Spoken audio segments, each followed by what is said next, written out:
Christ Over Culture, welcome again to our YouTube channel. Thank you so much for the subscriptions. We saw them. A big shout out to you.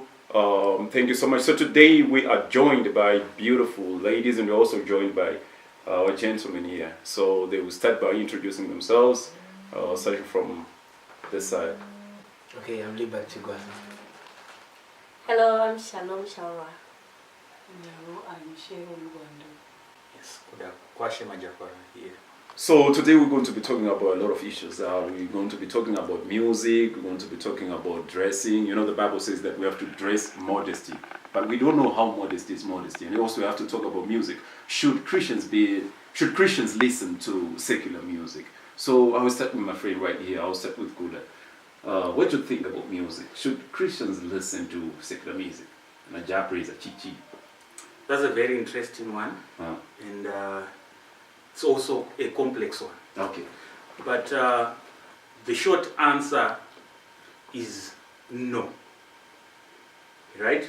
Because what you have to look at when we talk about listening to music, you have to ask yourselves, are you listening to music recreationally, or are you listening to music for educational purposes? Okay. Right? For example, I may give an example of people who are studying music, or those who are exploring music.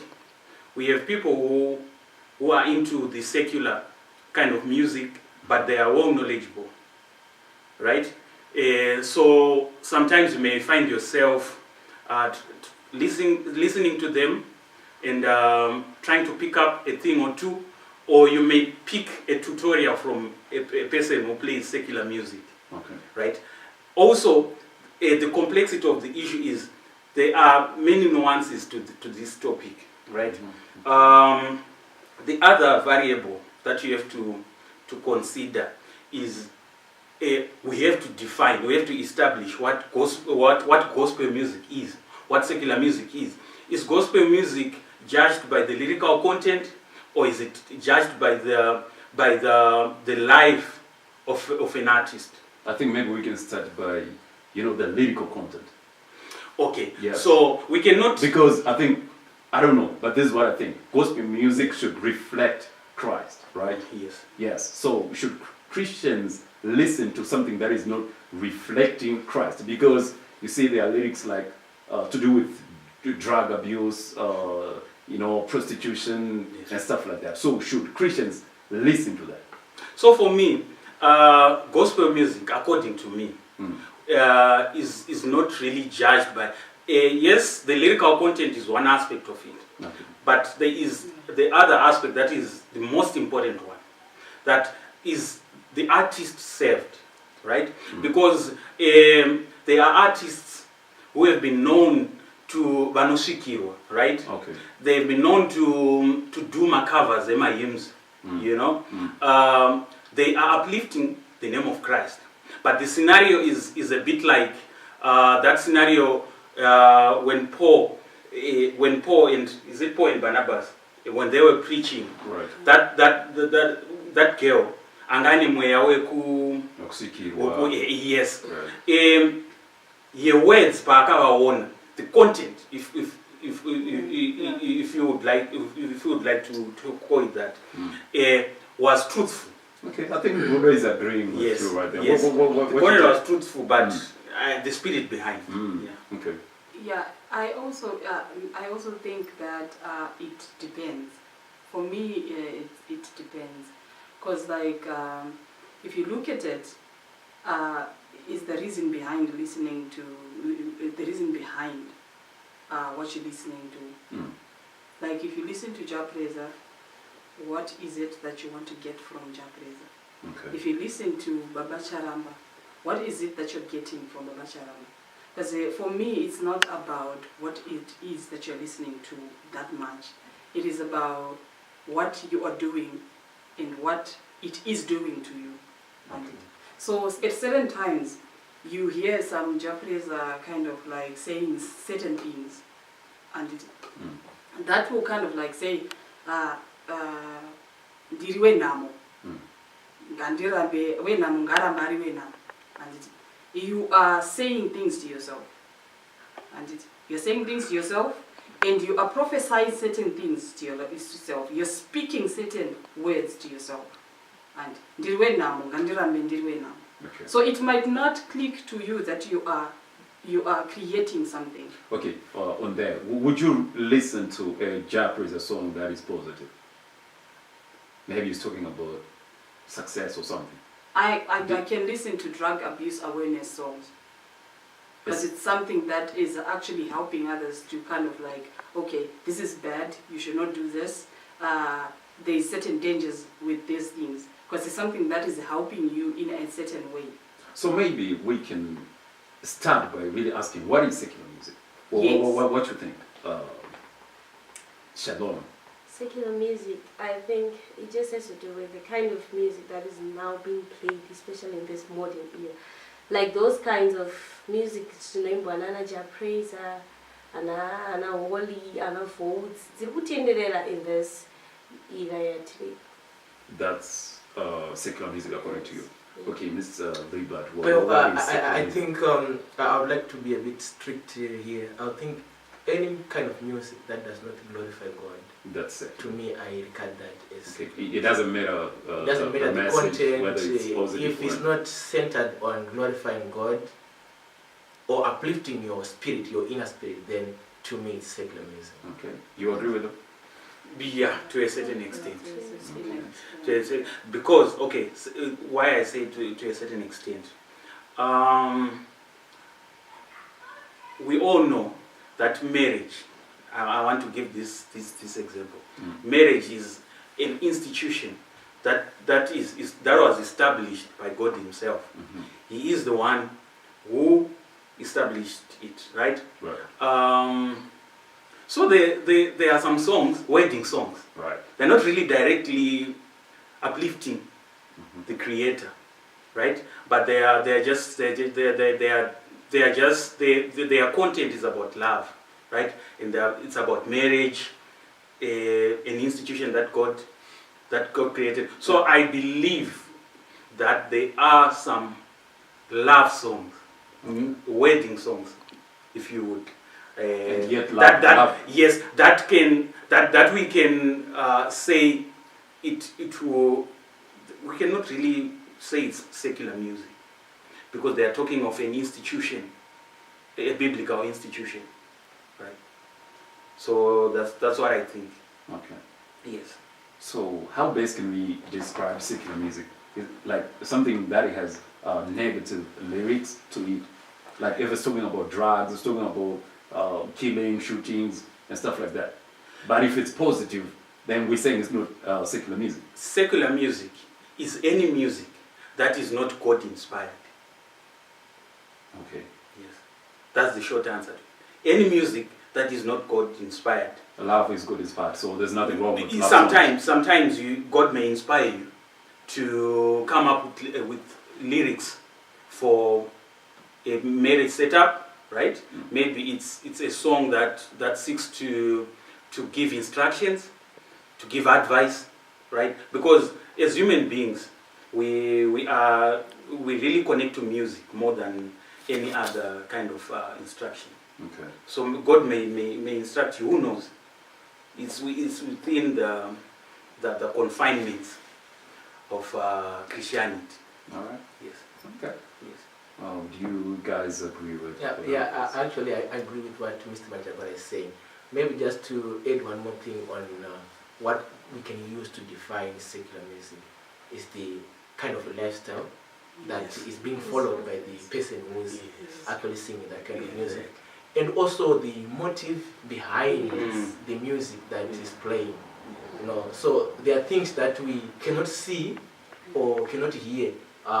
Maybe on a music, we cannot see the motive that was behind. We cannot see the lifestyle actually that a person leads. So those are some of the things that we should consider when we are actually defining if something is either secular or it's good music. Okay. So I have a question there. Yeah. You know, we have artists like Jah Praiser, we have Winky D and stuff like that, and we all know that there are some Winky D songs, right? That maybe might talk about how he's flexing, you know, like his money and stuff like that. So should I listen to Winky D but then choose sort of a catalog, his catalog, because he also has like Masong, Erudo, Love Shuru Hat. So I can listen to that, right? And automatically it's no longer secular music. Oh, okay. What's up? I think, so that's the thin line. That's the thin line.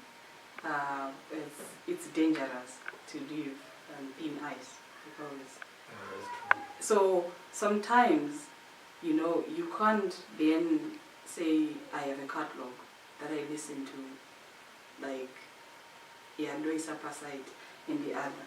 So I think for me, it's whatever it is, it goes then to whatever it is that you're speaking, whatever it is that you are listening, whatever it is, if it is not edifying you in a certain way, I think that's where the line is. We can listen, like what others would say, we can listen to music when we are in combis. But the meditation, music comes with meditation. Yeah, that's true. You start meditating on it. Sometimes, have you ever been in a combi and then you hear a certain song, then it keeps on ringing in your mind. You start singing it in your mind. Okay. So there's a certain power that comes with music. So I think people really don't get the power and what it creates. But then it does something to you. That's why if you are sad, you can listen to love songs and feel like the songs understand you, the artist understands you more than anyone around you. When you're happy, you can listen to a happy song and dance your lungs out. But I think if at the end of the day, it's about what it is doing to you. Is it edifying you in any way whatsoever? And if the love song, are you doing it? Are you yita kana tiri pamuchato ndati meima love songs kuti upemberera rudo handiti, but zviri kutotiita kuti ndide partner yangu. I have a song that I love that is a Paul Wilbur, Song of a Beautiful Bride. Okay. And it talks about the bride being Jesu achiuya kuzotora ngikiri mukadzi wake handiti kereke. It also talks about a groom who is waiting for the bride, is coming. You guys can agree with that? Yeah. So I think what we also have to be very careful of, we have to understand the power of music. Yeah. So music, we can say fundamental, music is a medium that connects us to the spirit world, to the spiritual world, in any religion, right? Those who are in who practice African traditional religion, they have what they call mapira, ebira. So ebira is an event where the medium, the spirit medium, summons the spirit, the spirit, right, to come upon them and deliver a word, right? But before that happens, and I think it will never happen until they play some music that will call the spirits. Hold on that. Yes. Can I ask you something? Yes. So Simba, this power, right? You're saying that Tani power Ningeri pop music. Yes. I want to understand something. Is this power coming from the lyrics or is coming from the person behind the music? It's a bit of Okay, both. can Beyonce sing a gospel song that can hit you hard? Well, so it's not necessarily about the person, but it's about the spirit behind the person. So there is actually a drive behind what I'm doing.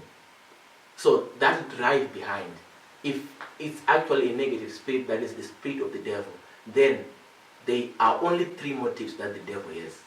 To kill you, to steal your life, and to destroy it. So whatever that might seem good, it might be packaged very nice and it's nice music, but the spirit behind is the spirit of the devil.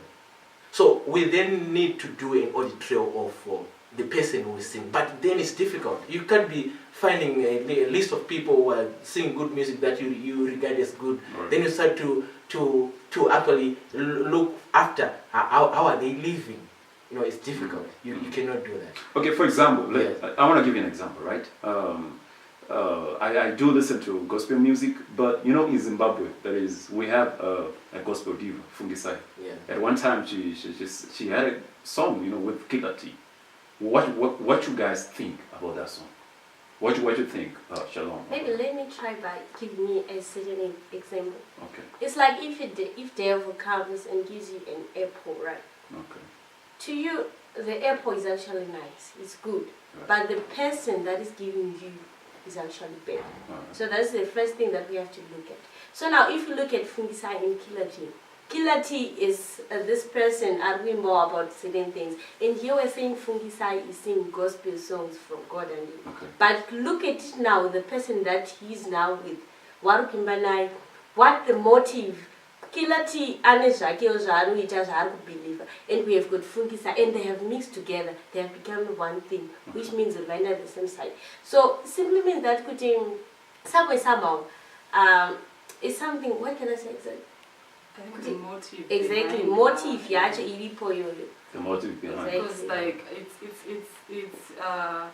it's atatichitaura paya kuti zvoni it's the spirit behind. Yeah. The only way we can, not the only way, some of the ways that we can weigh nazvo zvinhu izvi is you can actually see if it is money motivated, kuti munhu aitirei chinhu, because hatimixani nyange zvidii, we don't mix kuti tongoti vekwajesu vongoti tasuwana zvokuti takungota sei timomixana. We don't do that. Yeah. This is not how, that's not how we live. Yeah. It's either you're hot or you're cold. Yeah. It's either you're saved Yeah. or you're not saved. So it's neither in pakati. There is nothing like that. Makuda, you Yeah. want to say something? Yeah, so I think that example, it is a classic example on which we can use to define or to look at the difference between the industry side of music and the ministry Yeah. side of music, Yeah. right? Yeah. Because these are two dynamics that we have to also put into play when we are looking at these things, right? Yeah, but an artist who sings gospel, right, sound gospel, right? Yes, at the end of the day, they need to eat, they need to take care of their families. That's where the industry side comes. But the most important side is the ministry side. Yeah. Right. So if you see someone who masquerades as a gospel artist, right, eating in the same plate with those who have been known to include explicit lyrics in their music, it brings to question the state of the salvation of that artist. So we also have to look at that. Are they in this for the money, or are they in this for the ministry? Right? Yes, the industry side will help you to get paid, put food on the table, but the ministry side should guide you on who to sign deals with, on who to collaborate with. Yes. Right? When, let's say, Universal offers you this opportunity of a lifetime, right? And you jump on it, right? Without really looking at the foundation of the record label, we now have to question: were you singing? Were you just singing for the money? Or so that one we can't. A true gospel artist will never collaborate with anyone who have been known to include explicit lyrics in their music, and we have no record of or proclamation of their salvation or their repentance. Okay. You know, so that's what I think. It should never happen. It should never happen. Yes. So you guys can actually agree. Yeah, we Yeah. agree. Okay. Yes. So what's your take on the? That's what you just said, right? Like you had the Nicki Minaj and Tasha Cobb song. Yes, you know, I used to listen. It's very sad. I used to listen to Tasha her music. Cobbs. Yes, your music used to. I wouldn't say minister. Okay. Also, that's another aspect that we have to put into play. Also, for you to be able to detect, as it were, if it's real gospel or not, you also have to have the Spirit of God in you. Okay. You have to be filled with the Holy Spirit, because some of these things is Brother Liberty has just alluded to. You cannot really do a lifestyle audit of an artist. It's not feasible. But if you are filled with the Spirit of God, when you listen to gospel music, that is sound, that is God inspired, right? You will feel it in your spirit, just as you would if you listen to a preacher who is preaching the sound word, but there is no Spirit of God behind the message. Your spirit it will tell you, no, the message is sound, but there is something wrong. Right now I cannot put my finger on it, but I can bet my last dime that there is something wrong. There's something wrong. Yes. No, because what you should understand is music is spirit filled. Yes. And you are spirit as well. Yes. So spirit communicates. Yes. So we are if we have the same spirit. Like someone can just we are just coming across a Christian and they are Christian. You somehow know this is a Christian. You just know without even talking, without exchanging words. You know this is a man of God. Okay. You know because the spirit communicates. Yes. So the same with the music. Music that is not influenced by the Spirit of God, you actually know it. Yes. And one more thing with music is, we might argue on should we listen to this music or should we not listen to this music. There's something that is in us that is called our conscience. If your conscience is pure, you sometimes answer the question before even it is asked. That should I listen to this music or should I not? So sometimes you can self-evaluate it yourself. Yes. So therefore, there's this also, you know, sometimes it depends on the genre. You know, there is hip hop, there is a dancehall, there is reggae, there is rock, right? Yeah. So you cannot really. Okay, let me ask is there something like Christian rap? Is there something like Christian rap music? Is there something like, you know, dancehall, Christian gospel with a dancehall feel, something like that? The person is saved. The person is saved. Okay, the person is saved, right? But maybe prior to salvation, this person maybe was a dancehall artist, and now he's saved. I would have to glorify God. Can we judge genres?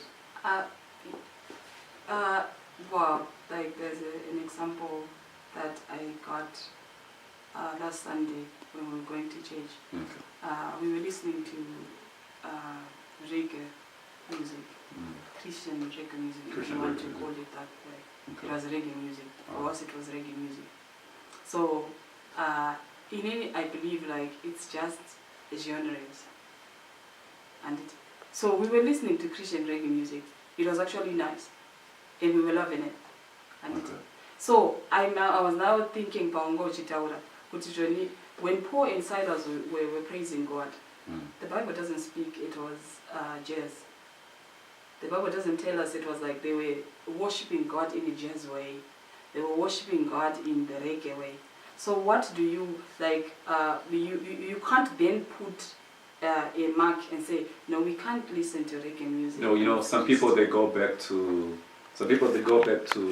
what you call this means, like how we started, like how hip hop started. So now, what do you do with the Jamaicans?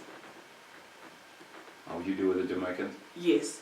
I mean, it's their culture. It's their culture, and the music, it's called reggae music because it's from Jamaica. Okay. So what do you do with the Jamaicans? So then what do you do with the Congolese? They do their ndombolo in church. That's what they do. They don't sing Jesua Kanaka Iya in Congo. They do it the Congo way.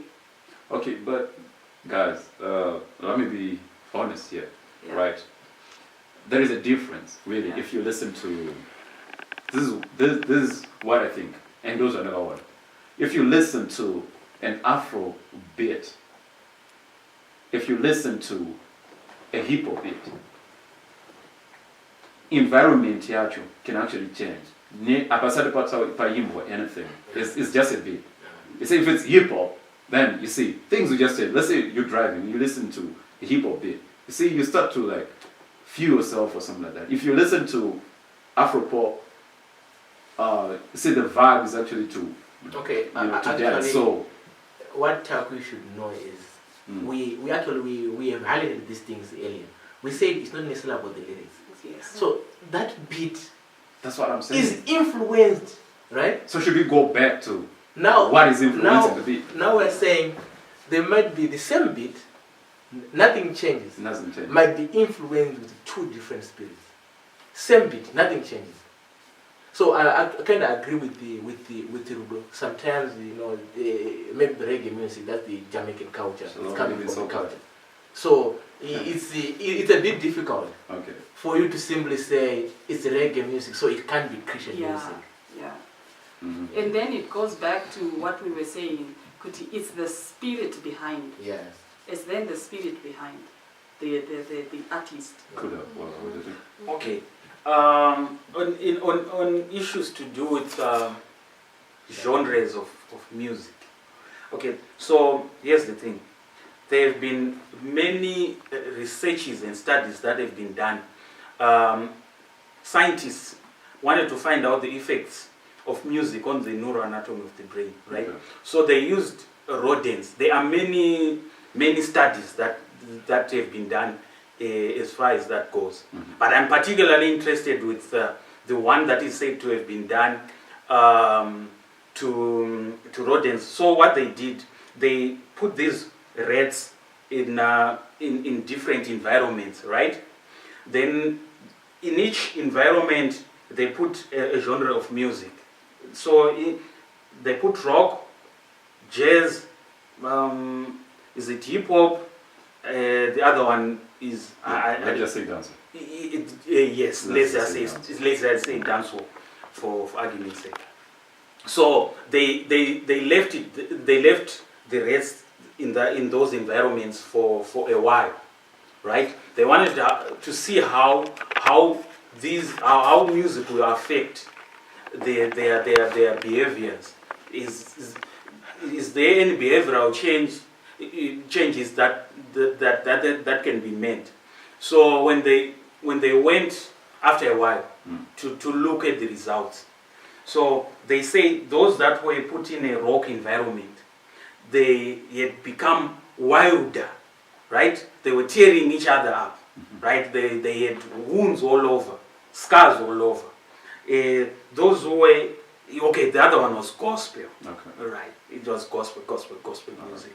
So those who were put in a jazz environment, they had multiplied, Okay. right? Because jazz is mostly synonymous with love songs. So they had multiplied, and to cut the long story short, those who were put in a gospel environment, they were the most decent of all, right? So they just wanted to find. I just wanted to point out this research, maybe so we may say the genre matters sometimes, but not always, because when push comes to shove, what we have to look at how the beat was made, who made the beat. Okay. Yeah, right? Because like what you were saying, Burna Boy's producer may make a beat, an Afro beat, under the influence of weed.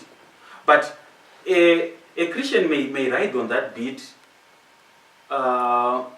They can minister, or can they? That's the question. Yes. So the question is more like saying, can God really speak to you when you are wearing a Louis Vuitton Balenciaga shoes. yes, piece of clothing? Okay. When we know that they are part of the LBG, whatever they call it. So sometimes it's not really about what's on the ground. It's really about who is doing. Yeah, so something else that I was thinking when Kuda was talking is the music is made for the people who are supposed to listen to the music. So culture then has got different perceptions. So if it's in Zimbabwe, reggae music has got actually bad connotation that follows it. People who listen, most people who listen to reggae music, they actually abuse, maybe is it marijuana or things like that. Not actually all of them, but in actually a bigger population of the people. Reggae music, dance music, the same. So if you want to sing Christian music and you use the dancehall rhythm, you make it in the dancehall genre, it's going to be difficult for you to reach the audience that you're supposed to reach. Because in the context of culture, it is not our culture, the reggae or the dancehall music. And it is actually followed by bad habits from different groups of people. So it is then a problem if you want to communicate or to pass a message that is very good, but you've packaged it in a wrong packaging. So that's another angle that you should look at with. Okay.